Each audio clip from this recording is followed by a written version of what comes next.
Meu irmão, minha irmã, voltem a atenção de vocês para o capítulo 16 do livro de Atos. Fizemos a leitura alternada, meus irmãos, e agora vamos olhar para o verso 30, verso 31, até o verso 34. Nós lemos a partir do verso 19, como leitura alternada, até o verso 34. Porém, agora chamo a sua atenção para o verso 30. O verso 30 diz: depois, trazendo-os para fora, isto é, o carcereiro trazendo para fora Paulo e Silas, disse: Senhores, que devo fazer para que seja salvo? Responderam Paulo e Silas: crê no Senhor Jesus e serás salvo, tu e a tua casa. Promessa específica feita àquele carcereiro. Verso 32. E lhe pregaram a palavra de Deus, e a todos os de sua casa. Naquela mesma hora da noite, cuidando deles, lavou-lhes os vergões dos açoites. A seguir, foi ele batizado e todos os seus. Ouviram a palavra, creram na palavra ministrada por Paulo e Silas, e agora a família inteira é batizada.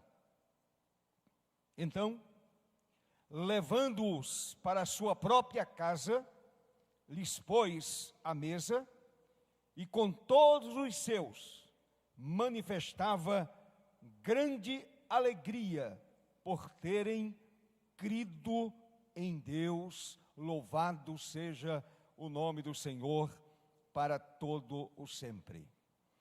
Meus irmãos,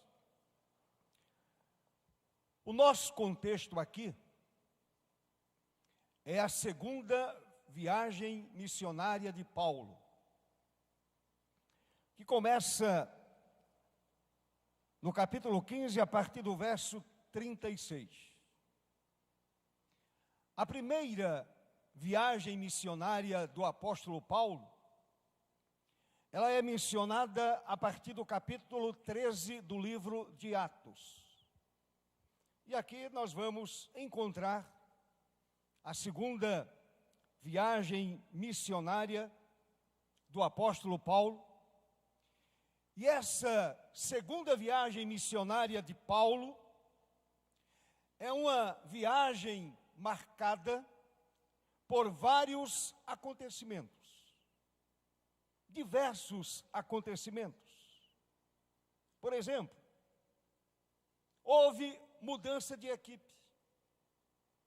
Sai Barnabé e entra Silas. E o motivo nós conhecemos. Barnabé queria trazer de volta para a equipe o seu primo, João Marcos. Sim, aquele mesmo Marcos que escreveu o Evangelho. Barnabé, seu primo, queria trazer de volta para a equipe seu primo João Marcos, que havia deixado o grupo na primeira viagem missionária, e ele deixou o grupo exatamente na Panfilha. Você pode conferir isso no capítulo 15, a partir do verso 36 até o verso 40. Outro fato que merece nota. Timóteo, aquele mesmo Timóteo que recebeu 2 cartas de Paulo, Timóteo se junta à equipe em Listra, numa cidade chamada Listra, conforme o capítulo 16, do verso 1 até o verso 3. Outra coisa importante, irmãos, o verso 4 e o verso 5 do capítulo 16 afirmam que as decisões do Concílio de Jerusalém são entregues às igrejas. Aquelas decisões tomadas pelos apóstolos lá em Jerusalém, essas decisões são passadas às igrejas. Basta você olhar para o verso 4 e o verso 5 do capítulo 16. Neste mesmo capítulo 16, o quarto fato importante, Paulo tem aquela visão em Troade. Ele observa um varão que dizia para ele: passa a Macedônia e ajuda-nos. Em outras palavras, vem evangelizar nesta parte aqui da Macedônia, esta parte grega. Passa a Macedônia e ajuda-nos. Prega o evangelho aqui. Basta você olhar para o capítulo 16, a partir do verso 6 até o verso de número 10. Aquela visão tremenda vista pelo apóstolo Paulo. Há outro fato também marcante, meus amados irmãos. A conversão de Lídia. A conversão de Lídia. Alguns comentaristas afirmam que Paulo procurou um lugar de oração, porque não havia sinagoga naquele lugar. E aí ele se encontra com Lídia, aquela mulher é evangelizada e é ganha para o Senhor. Se você olhar para o verso de número 11, do número 11 até o verso de número 15, mas eu quero chamar a sua atenção para o verso 13. No sábado, saímos da cidade para junto do rio, onde nos pareceu haver um lugar de oração, e assentando-nos, falamos às mulheres que para ali tinham concorrido. Paulo não perdeu tempo. Aquelas mulheres estavam ali e elas ouviram a mensagem do Senhor. Certa mulher chamada Lídia, natural de uma cidade chamada Tiatira, vendedora de púrpura, temente a Deus, nos escutava. O Senhor, o Espírito Santo, lhe abriu o coração para atender as coisas que Paulo atendia. Ou Paulo dizia, melhor dizendo. Depois de ser batizado, ela e toda a sua casa nos rogou, dizendo: se julgais que sou fiel ao Senhor, entrai em minha casa e ficai aí. E Paulo diz que foram constrangidos.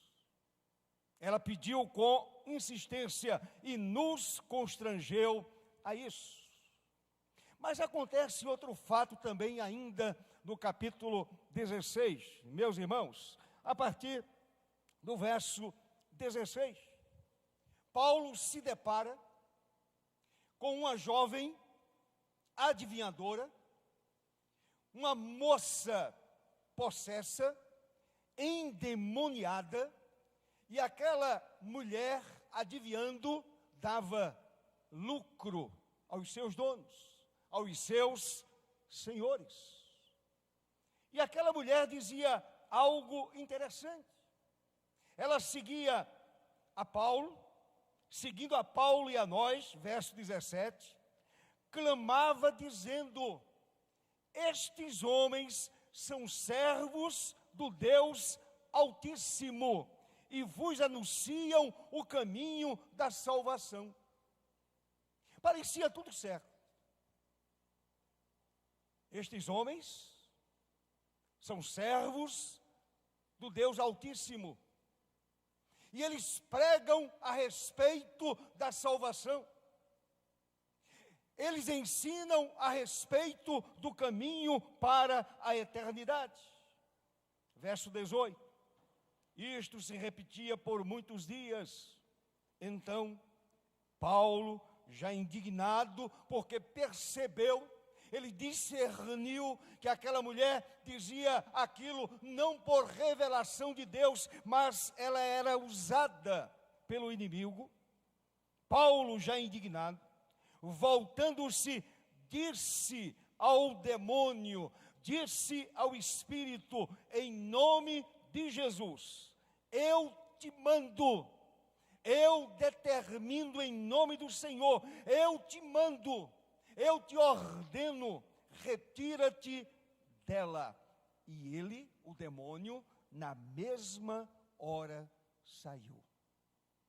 Aquele espírito de adivinhação desapareceu, porque Paulo repreendeu aquele demônio que habitava a vida daquela moça, evidentemente fazendo-a sofrer.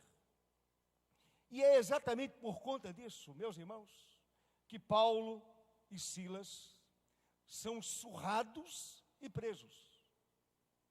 Porque, usados por Deus, usados pelo poder do Espírito, na ousadia do Espírito, Paulo e Silas enfrentaram o inimigo. E mais uma vez, diante do nome poderoso de Jesus, o diabo bateu em retirada. O diabo não suporta a presença real de Deus. Os demônios não suportam a presença real do Senhor nosso Deus, e os demônios batem em retirada. Os donos daquela moça, evidentemente não gostaram, levaram os missionários à presença das autoridades, porque perderam sua fonte de lucro. Ali era a mina. Aquela menina dava muito dinheiro aos seus senhores. Então, meus amados, Paulo e Silas são surrados e presos. Rasgados e surrados com varas, como diz a palavra, rasgados, surrados com varas, são levados para o cárcere. Cumprindo-se, meus irmãos, e aí eu volto a refrescar a sua memória sobre aquilo que dissera Jesus a Paulo, a respeito do sofrimento pelo qual ele teria que passar por causa do nome de Jesus. Quando o Senhor disse a Ananias sobre Paulo: pois eu lhe mostrarei quanto lhe importa sofrer pelo meu nome. E aqui está Paulo, surrado, rasgado e preso, juntamente com o seu companheiro de viagem missionária, Silas. Portanto, cumpre-se mais uma vez aquilo que o Senhor Jesus dissera a Paulo. Agora, meus irmãos, ao carcereiro é dada a ordem que os guardasse com toda segurança, com muito cuidado. Olhe para o verso 23. Veja o que está escrito no verso de número 23. e depois de lhe darem muitos açoites, não foram poucos, os lançaram no cárcere, ordenando ao carcereiro que os guardasse com toda segurança, vigilância. Fique esperto, cuidado com esses dois homens, pregadores de um Deus estranho. Cuidado com eles, para não correr nenhum risco. Meus irmãos, o carcereiro lhes prendeu os pés no tronco. Olhe para o verso de número 24. Verso de número 24. Este, o carcereiro, recebendo tal ordem dos seus superiores, levou-os para o cárcere interior e lhes prendeu os pés no tronco. Cárcere interior. Naquele ambiente escuro, sem ventilação, um presídio nosso do século 21 é coisa boa?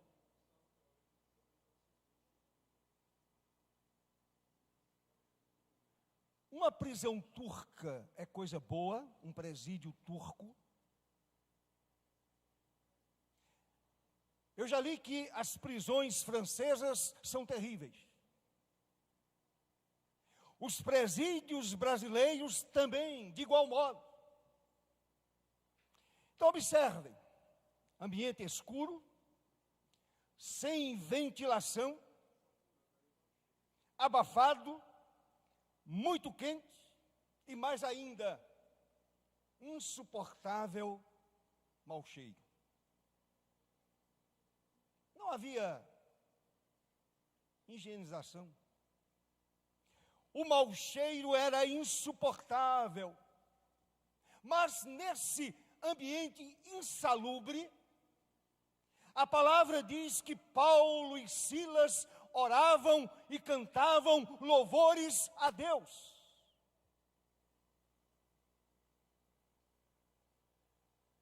Hoje nós temos um ambiente confortável,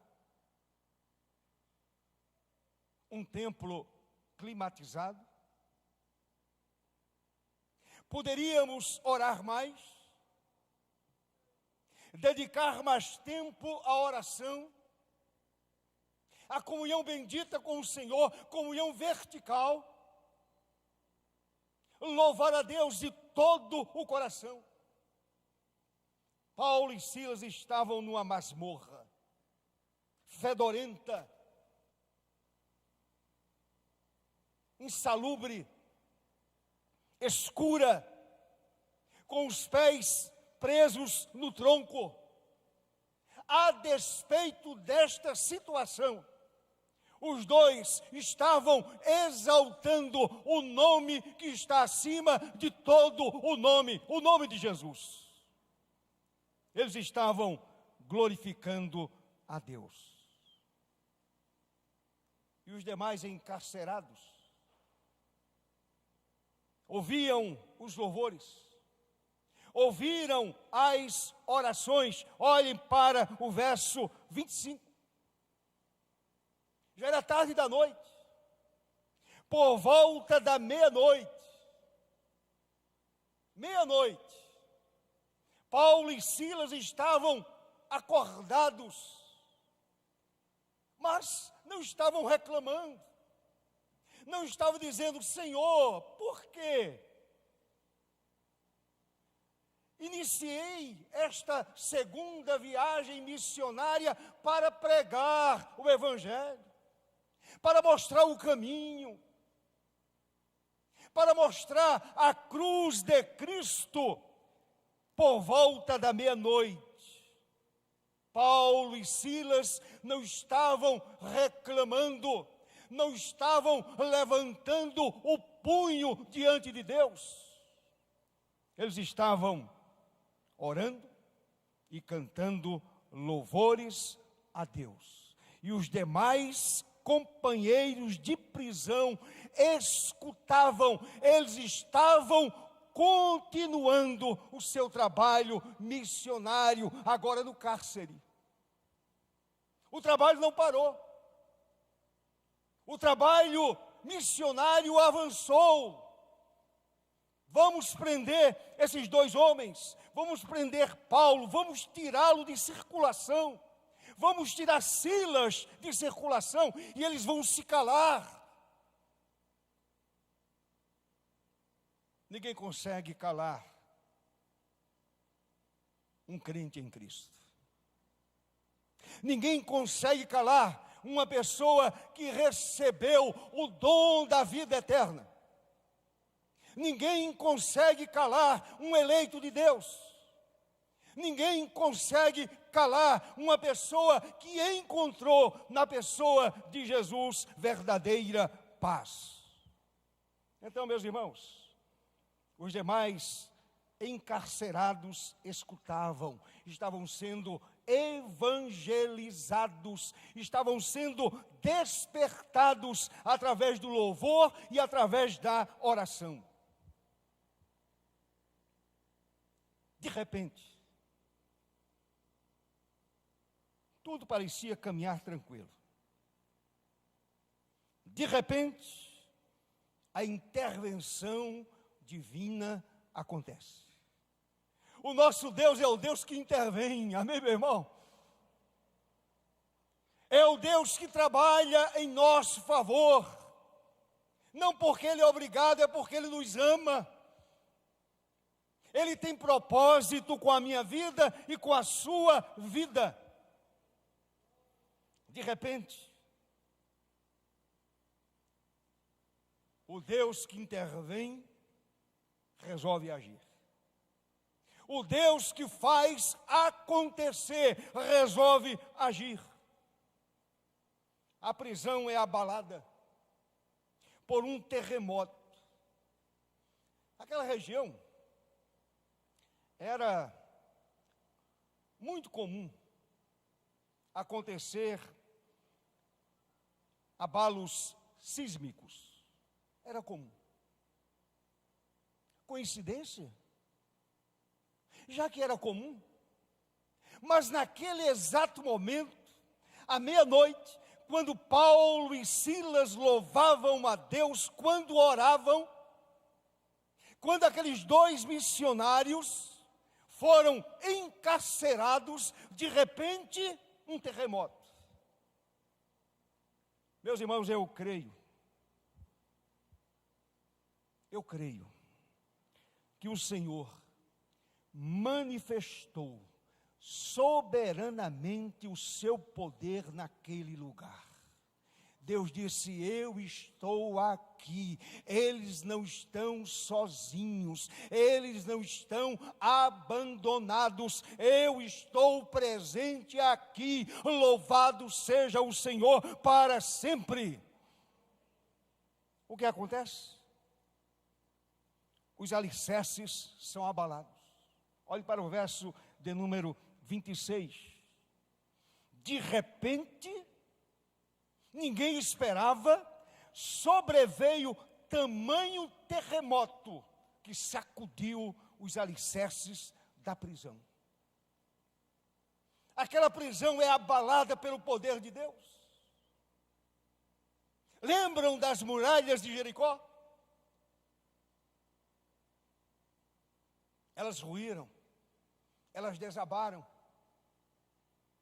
mediante o poder de Deus. E agora, essa prisão é sacudida por um terremoto a mando de Deus. Aquele que faz acalmar uma tempestade em alto mar é o mesmo que faz acontecer um terremoto para abençoar os seus filhos. Meus irmãos, os alicerces são abalados. Olhe ainda para o verso 26. As portas se abrem. Automaticamente, as portas se abrem. abriram-se todas as portas, soltaram-se as cadeias de todos. Imagine a cena. Um monte de homens acorrentados, aprisionados. De repente, os alicerces são sacudidos e acontece este fato tão especial: as portas se abrem e as cadeias se soltam, as correntes se soltam, as cadeias de todos os presos são quebradas, literalmente quebradas. Somente o nosso Deus, irmãos, somente o nosso grandioso Salvador. Mas deixe-me dizer algo interessante. Certamente, não só por causa do terremoto,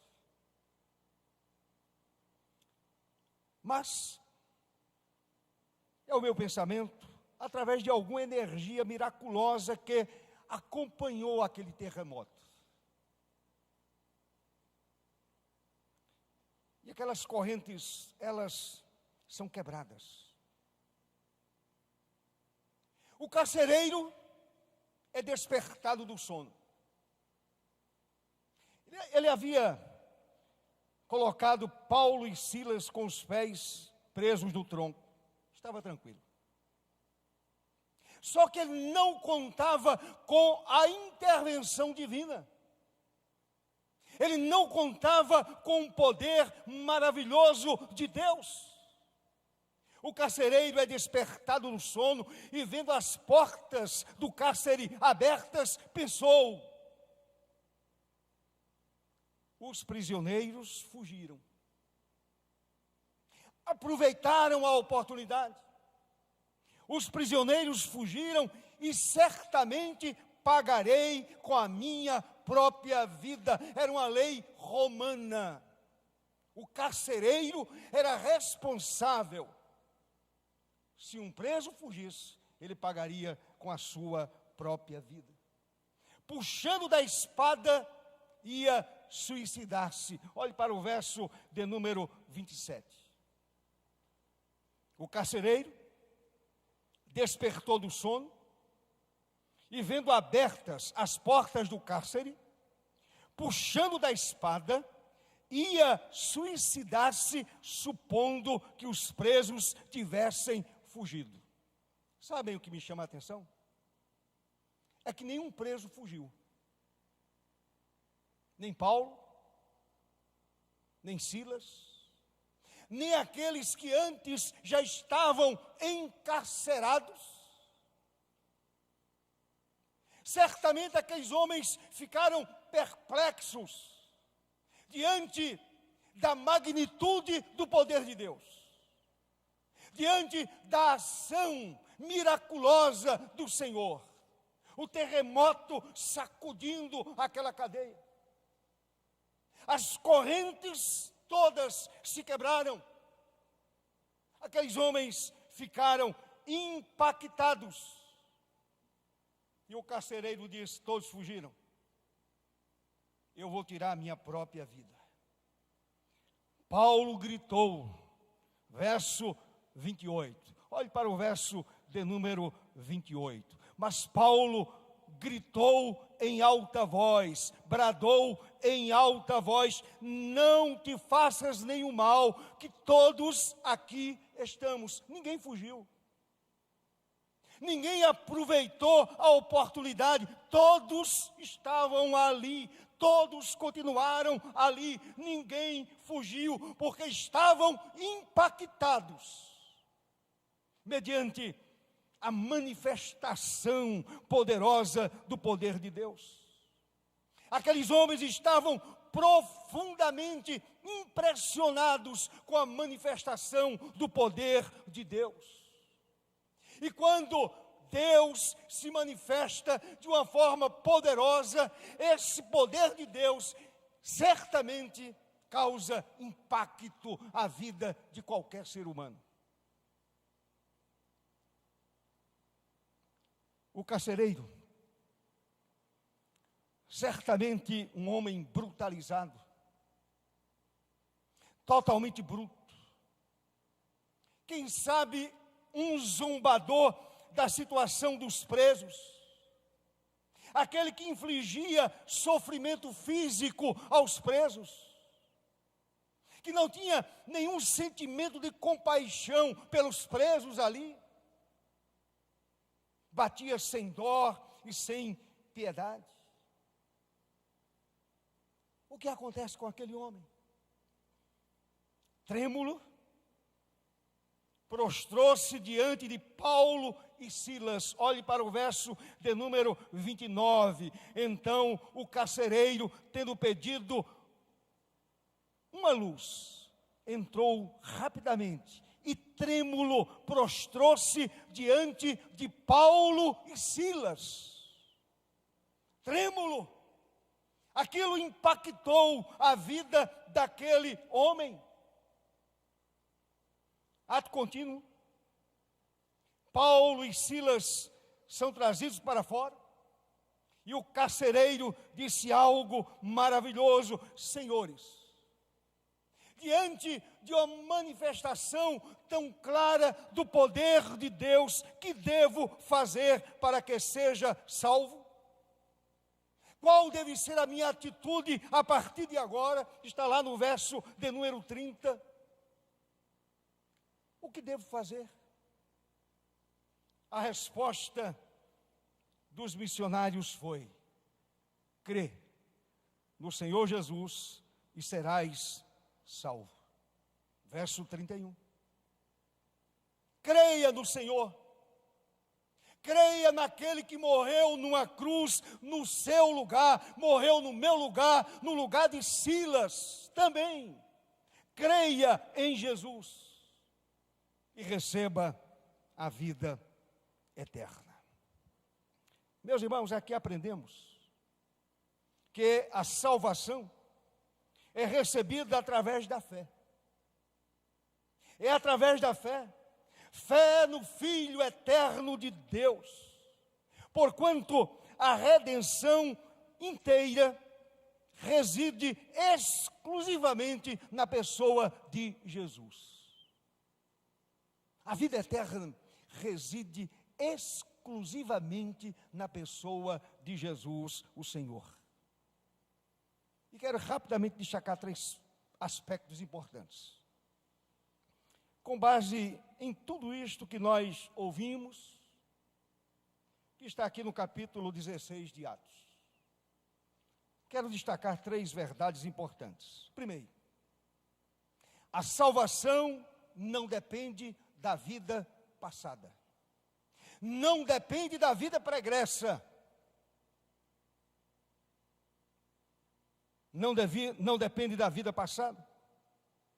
Se dependesse da vida pregressa, o carcereiro da prisão da cidade de Filipos estaria condenado para sempre.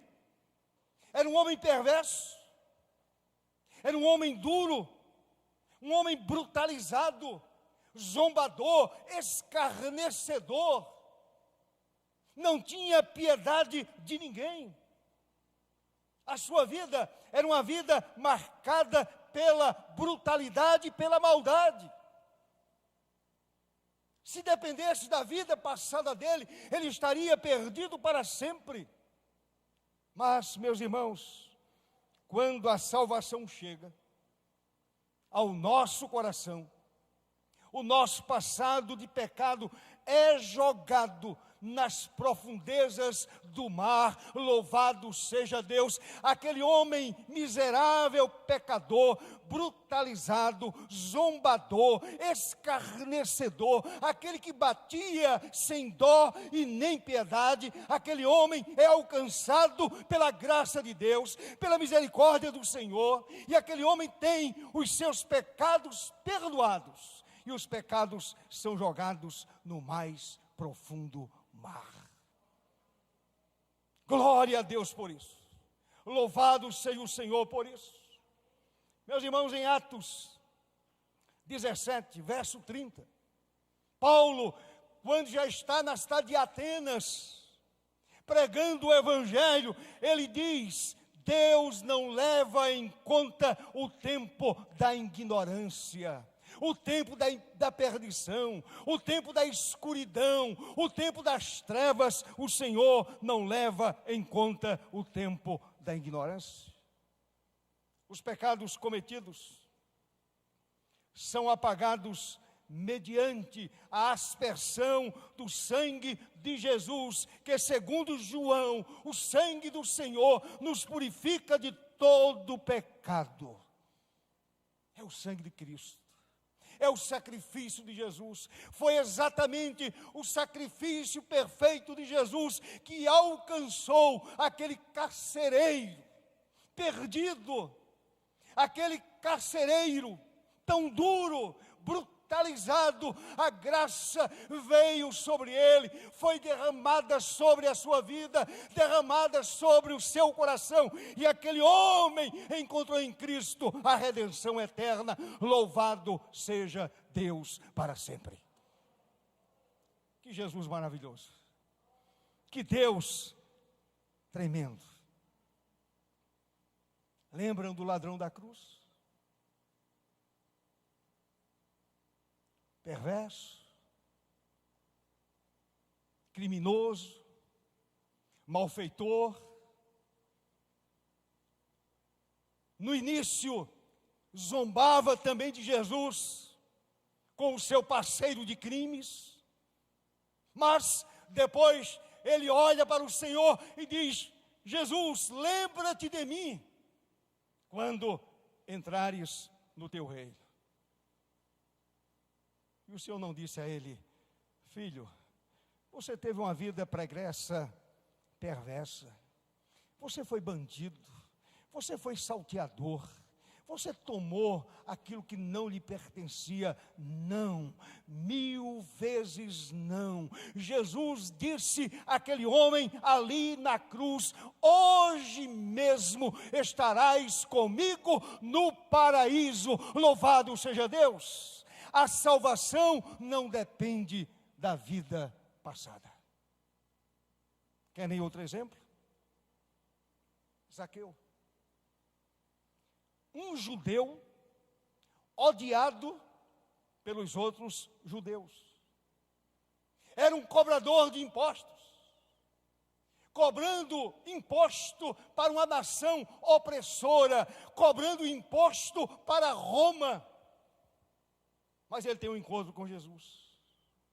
Ele se encontra com o Senhor Jesus. Ele sobe a uma árvore, ele deseja olhar para Jesus, conhecer a Jesus. O Senhor diz: desce, Zaqueu, hoje eu vou pousar em tua casa, mas não somente em tua casa, eu vou pousar em tua vida, eu vou pousar em tua mente, eu vou pousar em teu coração, eu vou mudar a tua vida, eu vou fazer de você um novo homem, eu vou fazer de você uma nova criatura.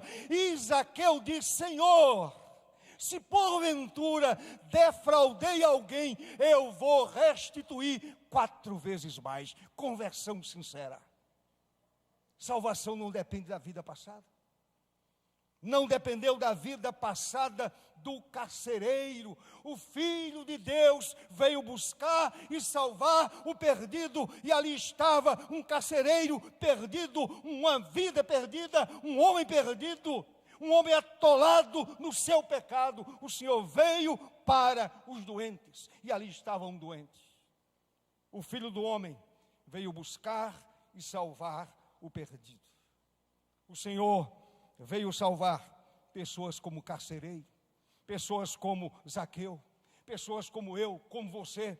Ele veio buscar gente perdida, gente cega, gente completamente desvirtuada de Deus, gente andando pelo seu próprio caminho. E o Senhor vem, intervém e muda a vida de um pecador. Foi o que aconteceu com um carcereiro, cuja vida passada não era nem um pouco recomendável. Nem um pouco recomendável. Segunda coisa, segunda verdade que eu quero destacar: a salvação não depende dos próprios méritos. não depende dos méritos do homem. Meu irmão, a maioria das religiões cobra alguma coisa dos seus seguidores. Sacrifícios, oferendas, dinheiro e até mérito pessoal. Todavia, segundo as Sagradas Escrituras, não temos nenhum mérito pessoal para recebermos a salvação. Eu não tenho nenhum mérito pessoal. Aquele carcereiro não tinha nenhum mérito pessoal. Não havia nada nele que agradasse a alguém. Não havia nele nada que agradasse a ninguém. Não havia mérito pessoal. Paulo escreveu na carta aos Efésios: porque pela graça sois salvos, mediante a fé, e isto não vem de vós, é dom de Deus, não de obras, para que ninguém se glorie. Não depende do mérito pessoal. Não depende da vontade humana. Não depende do trabalho humano. A salvação é uma dádiva. A salvação é um presente. A salvação não é uma recompensa. Tem muita gente que imagina que a salvação é uma recompensa. Não, a salvação é um presente. A salvação é uma dádiva de Deus. É um presente que eu não mereço, você não merece. Deixe-me dizer algo importante a você, meu irmão. Nada podemos acrescentar à salvação que Jesus, de forma magistral, conquistou por nós. Eu não preciso acrescentar absolutamente nada. O sacrifício de Cristo foi perfeito e cabal. Ponto final. Se a gente olha para Hebreus capítulo 10, a palavra diz que a obra do Senhor foi consumada para sempre. O verso 12 diz: Jesus, porém, tendo oferecido para sempre um único sacrifício pelos pecados, assentou-se à destra de Deus, à direita de Deus. Único sacrifício, perfeito. Por esta razão, no momento que Jesus rendeu o Espírito, ele disse: Pai, está consumado, tetelestai. Está pronto, está concluído. A salvação é perfeita, o caminho está pavimentado. Basta o homem agora olhar para a cruz, basta agora o homem contemplar o sacrifício do Calvário e alcançar, mediante Jesus, a vida eterna. Louvado seja o Senhor para sempre. Amém, meus irmãos? O Filho de Deus, o Filho de Deus veio salvar gente como o carcereiro de Filipos, cuja vida não possuía nenhum mérito social, financeiro e muito menos espiritual. Era um perdido, era um pobre, estava na pirâmide da base social. Era uma vida desgraçada. O Senhor veio buscar aquele homem perdido, sem esperança, sem paz na alma, uma vida desafortunada. O Senhor alcançou aquele homem e lhe deu a vida eterna, não pelos méritos dele. Os méritos pertencem a Jesus de Nazaré. Em terceiro e último lugar, irmãos, a salvação não depende de outro mediador. Não depende de outro mediador. não depende de mediadores, não depende de mediadora, não depende de nenhum mediador. E a Bíblia é muito clara. A Bíblia afirma categoricamente que somente Jesus é o mediador entre o Deus poderoso e o homem pecador aqui na terra. O único mediador. Basta você olhar para o que está escrito na primeira carta de Paulo a Timóteo, capítulo 2, verso 5. Um texto que você conhece decorado. Está escrito: porquanto há um só Deus e um só mediador entre o Deus Todo-Poderoso, Criador de todas as coisas, e o homem pecador aqui na terra, Cristo Jesus, homem. É o único mediador. A Bíblia não faz menção a nenhum outro mediador. Não é a religião, não é o presbiterianismo, não é o congregacionalismo, não é a religião, não é o catolicismo romano. Paulo está dizendo que Jesus é o único mediador entre o Deus poderoso e o homem pecador aqui na terra. Não há outro mediador. Sabe o que significa a palavra mediador? Mediador é aquele que intervém. Mediador é aquele que intervém. Mediador é o árbitro. Lembra do futebol? Aquele sujeito que está entre os jogadores, ele é o mediador. Ele é o árbitro. Paulo está dizendo: Jesus é o único árbitro entre Deus e o homem pecador aqui na terra. Portanto, podemos afirmar, alto e bom som, com muita clareza, que Jesus é o mediador perfeito entre o Deus Santo e seus filhos imperfeitos. Jesus é o mediador perfeito. Louvado seja o seu nome para sempre. E mais uma coisa importante: Jesus é tanto Deus quanto homem, e portanto pode ser árbitro entre Deus e os homens. Ele é Deus, mas ao mesmo tempo é homem perfeito, e por isto ele pode ser o mediador, ele pode ser o árbitro entre Deus e os homens aqui na terra. Quando o carcereiro perguntou: senhores, o que devo fazer para que seja salvo? Trêmulo, diante de Paulo e Silas: senhores, qual é a minha atitude a partir de agora? Que devo fazer para que seja salvo? Paulo acrescentou, Paulo disse, Paulo apresentou o mediador e disse: crê no Senhor Jesus e serás salvo. Aleluia. Aquele carcereiro está na eternidade.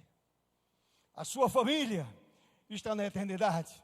Naquele dia ele encontrou a redenção. Naquele dia ele encontrou o mediador. Naquele dia ele encontrou o caminho de volta para Deus. Naquele dia ele encontrou o perdão para os seus pecados. Naquele dia ele encontrou o caminho, a verdade e a vida, e agora está na eternidade. Louvado seja Deus.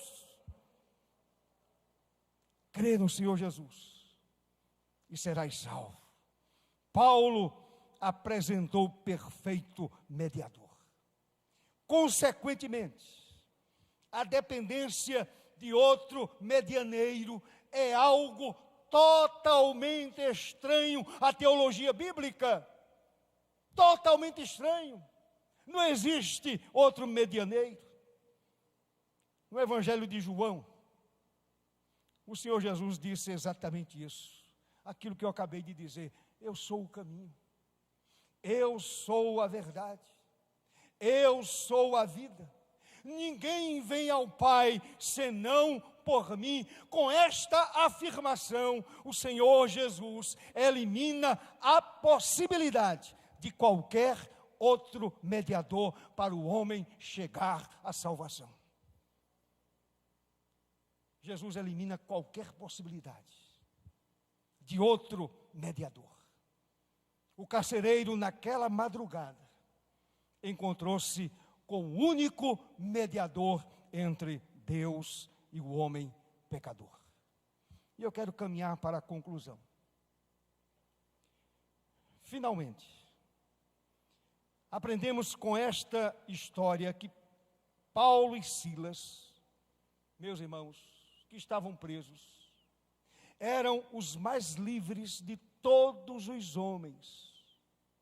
E aquele que encarcerava muitas vidas naquela prisão da cidade de Filipos, na verdade, era uma alma penosamente aprisionada pelo poder das trevas mais densas.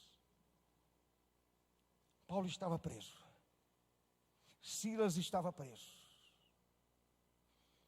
No lugar mais escuro daquela prisão,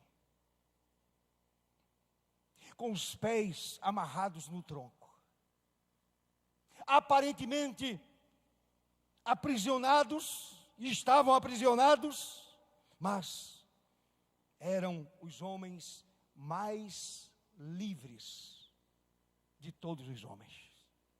Eles eram mais livres do que aquele carcereiro que mantinha muita gente encarcerada naquela cidade. Aquela alma era aprisionada, mas naquele dia memorável, naquela madrugada memorável, ele e a sua família, ele alcançou a vida eterna. A sua família alcançou a vida eterna. A sua família foi libertada do cárcere espiritual. Aquele homem foi libertado do cárcere espiritual. Ele saiu daquela masmorra espiritual. Ele saiu daquela prisão espiritual e encontrou na pessoa de Jesus plena liberdade. Se, pois, o Filho vos libertar, verdadeiramente sereis livres. Amém, irmãos? Mas eu quero finalizar dizendo o seguinte: os versos 33 e 34 nos mostram que verdadeiramente aquele homem e sua família foram transformados e salvos. Primeiro, amorosamente lavou os vergões dos açoites recebidos por Paulo e Silas. Está lá no verso 33. Como crente, um homem agora diferente, com um coração diferente, ele amorosamente lavou os vergões dos açoites recebidos por Paulo e Silas. Eu fico imaginando, irmãos, que talvez aquele carcereiro fizesse parte do grupo que açoitou a Paulo e a Silas. Com toda certeza, ele fazia parte do grupo que açoitou a Paulo e Silas com varas. Segunda coisa, verso 34. Fraternalmente os alimentou. Fraternalmente deu comida àqueles dois homens. Paulo e Silas estavam com mais de 24 horas sem se alimentarem. E aí diz o verso de número 34. Então, levando-os para a sua própria casa, lhes pôs a mesa. Uma casa simples. Casa de um carcereiro romano, de uma prisão romana. Era um homem simples, comida simples, mas de uma forma fraternal, de uma forma bíblica, de uma forma amorosa. Ele leva Paulo e Silas para a própria casa e dá a Paulo e dá a Silas aquilo que ele tinha em casa, e eles comem. E certamente rendem graças a Deus, louvam a Deus, glorificam a Deus. Imagine aquela festa, madrugada dentro, aquela família salva, alcançada pela graça, alcançada pela misericórdia do Senhor, agora comendo juntos, Paulo, Silas, o carcereiro e a família. Uma festa maravilhosa. Em terceiro lugar, volto a repetir, a alegria do conhecimento de Deus invadiu o coração do carcereiro e da sua família. Louvado seja Deus. Está exatamente no verso 34. Veja o que está escrito no verso 34. Então, levando-os para a sua própria casa, lhes pôs à mesa, e com todos os seus manifestava grande alegria por terem crido em Deus. Aleluia! Estavam felizes, alegres, louvando a Deus, glorificando a Deus, saltitando de alegria. Fomos alcançados pela graça, os meus pecados foram perdoados, os pecados da minha família foram perdoados, eu agora estou salvo, minha família está salva, eu sou cidadão do céu, a minha família é cidadã do céu. Um dia estaremos frente a frente com o Cordeiro de Deus, aquele que deu a sua vida por nós. Que alegria! Ah, meus irmãos, o momento da salvação é assim. A gente explode de alegria, a gente jubila, a gente canta, a gente louva, a gente glorifica, a gente exalta o nome de Jesus. A salvação traz essa alegria maravilhosa. Eu encerro dizendo: o encontro com Deus, com o Deus eterno, proporciona esse júbilo na vida do pecador, liberto do cárcere da alma. A sua alma encarcerada na prisão do pecado. Meu querido irmão, minha querida irmã, você que me ouve, que ainda não é crente, sua alma encarcerada na prisão do pecado receberá plena libertação mediante a ação daquele que na cruz destruiu todo o poder do pecado, a saber, Jesus. Crê no Senhor Jesus e serás salvo. Foi a promessa feita diretamente àquele carcereiro. Mas se nesta noite você crê no sacrifício do Cordeiro, se nesta noite você abrir o seu coração para Jesus, a sua vida será salva, seus pecados perdoados, e você será considerado cidadão do céu. Portanto, não depende da vida passada, não depende da vida pregressa, não depende dos próprios méritos e nem depende de outro mediador. Assim o Senhor nos abençoe, com a sua graça e com a sua infinita misericórdia. Convido a igreja a se colocar em pé. Curve a sua cabeça, meu irmão e minha irmã.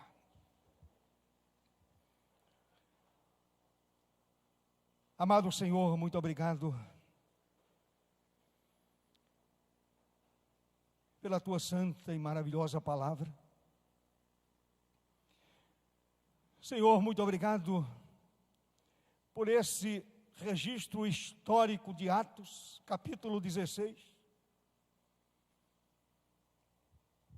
Uma história fascinante de um homem perdido, brutalizado, que encarcerava vidas, maltratava vidas, batia nas pessoas, não era solidário a ninguém, não sentia misericórdia por ninguém, não sentia amor por ninguém. Era um homem totalmente brutalizado. Mas, naquele dia, à meia-noite, quando o Senhor, de uma forma poderosa, sacudiu os alicerces daquela prisão. E aquelas correntes foram quebradas. Aquele homem acordou-se, pensou em tirar a própria vida, mas ouviu a voz de Paulo. E depois perguntou a Paulo e a Silas: senhores, o que devo fazer? Qual é a minha atitude? Como devo agora me comportar? Qual é a minha ação? E Paulo disse: crê no Senhor Jesus, e serás salvo tu e a tua casa. E naquela mesma noite, toda a sua família foi alcançada pelo evangelho libertador de Jesus. Toda a família recebeu a vida eterna. Aquele homem demonstrou mudança de vida, lavou os vergões de Paulo e de Silas. Aquele homem serviu alimentação para Paulo e Silas, os levou para casa e ali serviu a refeição. Aqueles corações foram inundados pela alegria do céu, pela alegria eterna, pela alegria que vem do trono da graça. Eles pularam de alegria, pois receberam a salvação em Cristo Jesus, nosso Senhor. Pai, muito obrigado, porque a salvação não depende da vida passada, não depende de mérito pessoal de ninguém, não depende dos próprios méritos, não depende de outro mediador, depende somente da ação soberana do Senhor nosso Deus. Assim, ó Deus, eu oro e agradeço pelos méritos de Jesus, nosso Senhor. Amém.